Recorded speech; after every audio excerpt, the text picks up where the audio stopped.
Turklarning go'zlama taomini hamma har xil tayyorlaydi. Kimdir tayyor xamirni olib tayyorlasa, kimdir o'zi xamir qorib tayyorlaydi. Bugun men umuman boshqacha usulda tayyorladim. Videoni oxirigacha ko'ring, hayron qolasiz. Iliq suvga tuxum, yog', tuz solib, yaxshilab aralashtiramiz va un solib xamir qoramiz.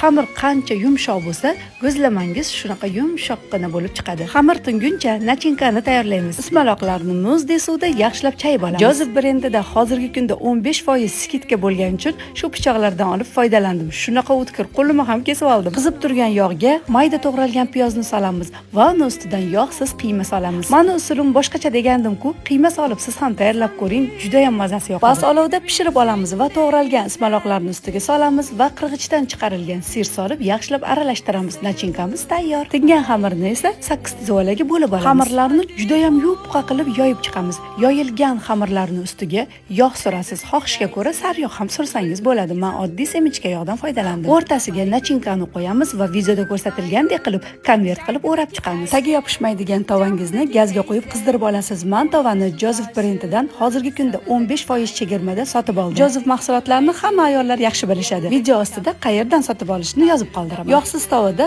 har ikki tarafini qizartirib, ustiga sariyog' surib chiqamiz. Yumshoqqina mayin go'zlamalar tayyor bo'ldi. Siz ham bugun iftorlikka tayyorlab ko'ring. Taom sizga yoqqan bo'lsa like bosib, yaqinlaringizga yuborib qo'ying. Sahifamga o'tsangiz, bundan da ko'p retseptlarni topasiz. Agar ishtahangiz ochilsa, Robiyangiz iftorga keling.